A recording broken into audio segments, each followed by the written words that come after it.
Jesse Nelson, who is not an alumnus of the University of Wisconsin, he went to Bradley, hosts the Barry Alvarez show every Monday. And here is what Barry Alvarez had to say about in-state recruiting, as it may or may not relate to the current staff that coaches the University of Wisconsin. The top players here are as good as any in the country, and no one's paying attention to them. So you have a better chance. I mean, it's just common sense. You have a better chance at recruiting someone that lives a half hour away, or an hour away, or 2 hours away, or 2.5 at Green Bay, or whatever to Milwaukee. In state, they can drive here. Their parents can come here and watch them. And they're as good as anybody you can get. And your chances of getting one of the better players, best players in Ohio State's going to get the first pick. And they're going to drive through the whole Big Ten area, the rest of the Big Ten, to get to you, you know. And so your chances diminish the further you get away.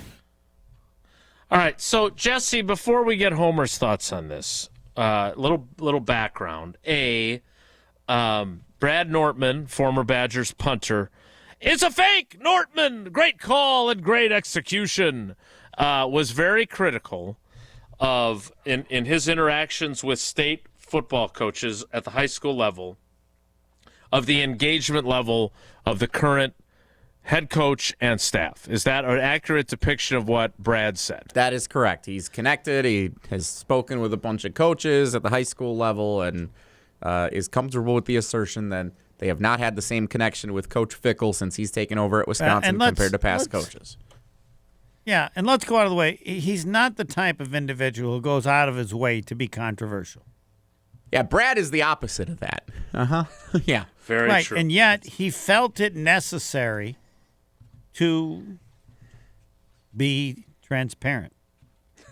Forthcoming, I was told in the YouTube comments. It's another good word. Your definition of transparent would fit perfectly to this particular situation. Yes, thank you. Yes, agreed.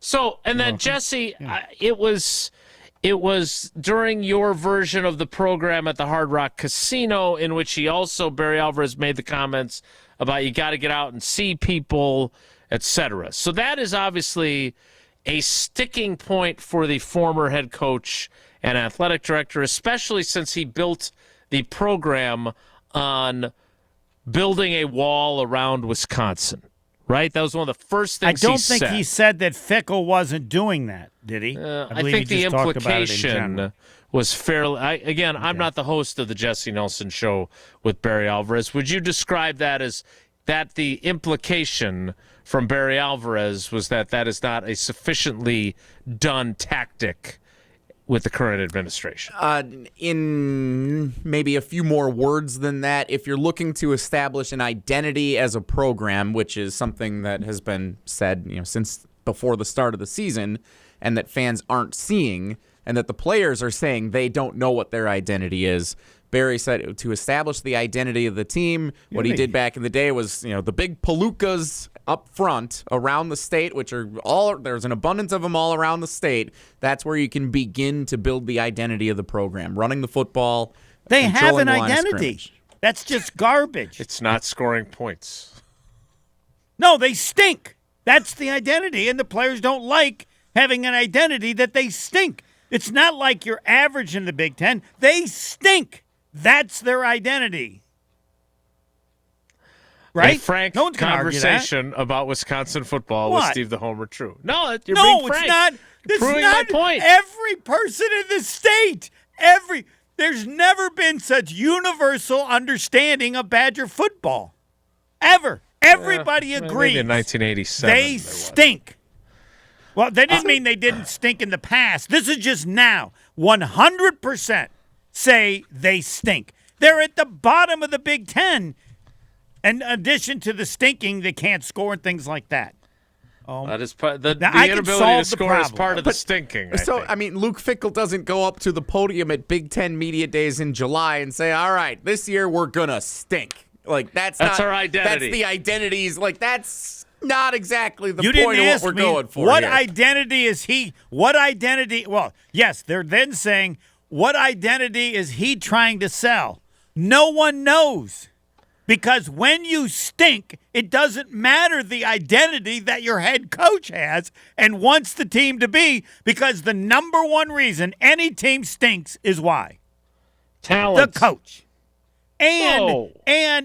The coach determines talent more than anything else. There was no talent at Wisconsin. Barry Alvarez comes. Now you have talent. The coach determines the talent. That's why the coach is most important. He has other jobs as well.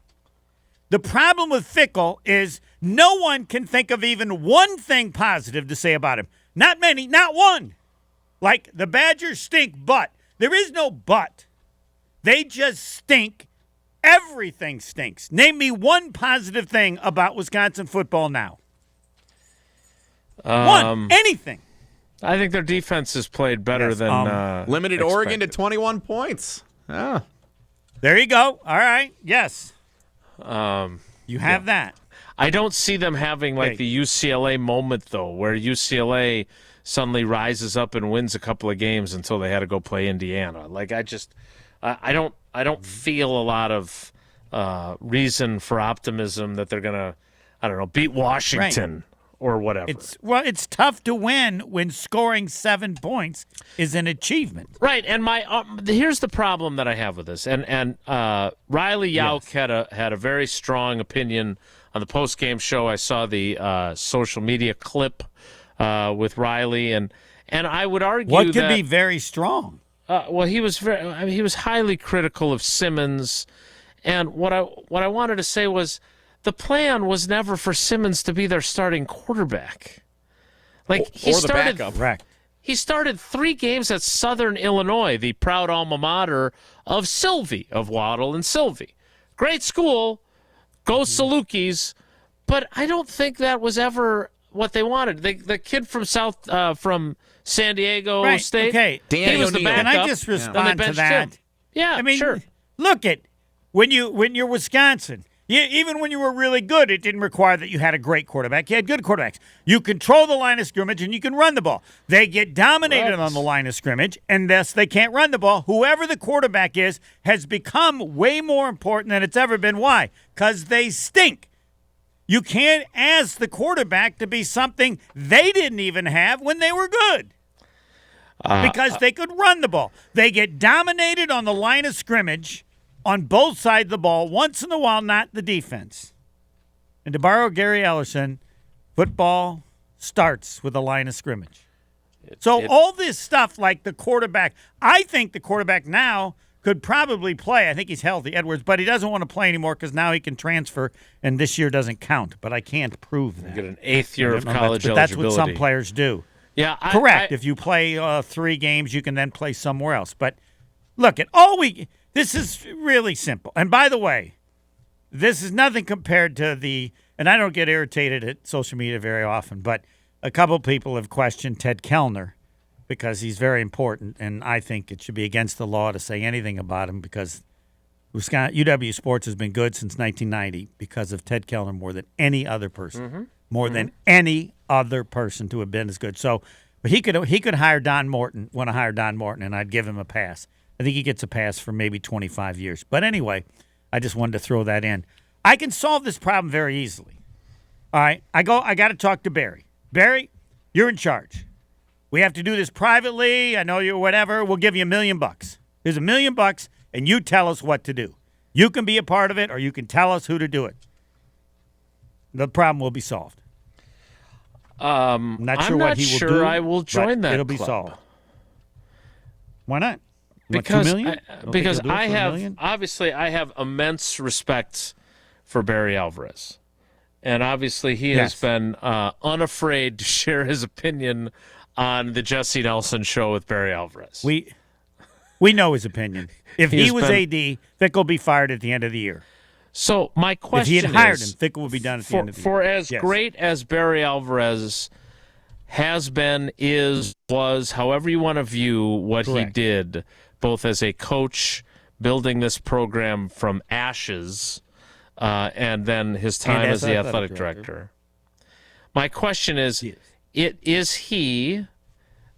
are you going to pay him the $1 million to fix everything? in an era that Yes. is not the same as when he had all of his success?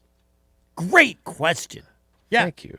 And I can tell you the answer. And to why? that. What gives you confidence that Barry Alvarez, whose greatness is undebatable, Correct. is still able then to navigate the current waters, which strike me like, look, they went out and got transfer quarterbacks, right? Darrell Bevell was a transfer from Northern Arizona. They didn't pay him NIL money.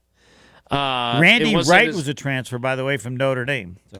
Right. And so my point is that it's not like they didn't go out and get quarterbacks previously, but the last 3 years they've brought in a one-year guy. Tanner Mordecai, I would argue, is the best of the three. He was on some NFL rosters with the 49ers and elsewhere, but he gets hurt. Then Jesse, help me out Tyler here. Van Dyke. Van Dyke. Is next up, yeah. And now with Billy Edwards. But they haven't developed anyone that if you lose the guy that you're paying the big money to be your quarterback, you can still win with. That is on the coaching staff. No, you can't still win with. When you get dominated on the line of scrimmage, you can't win with any quarterback. Which goes back to making sure that you have all the big palookas from the state on your team. Well, or you start with that. The reason Barry Alvarez, now he likes money, so you're going to have to pay him.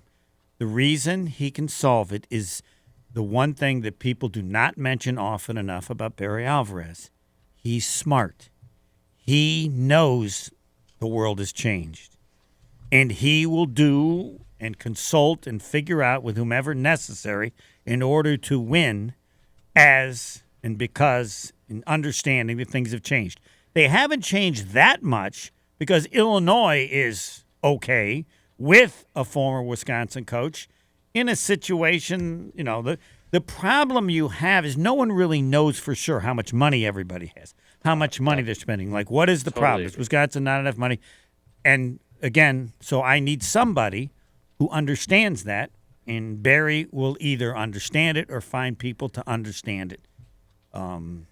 Because look at what he did with the coaches that came after he was around and the success that continued at Wisconsin. Often success stops or can stop when a legend leaves because, as the late Rick Majera said, the great coaches sometimes don't want the next person to be as good as they are.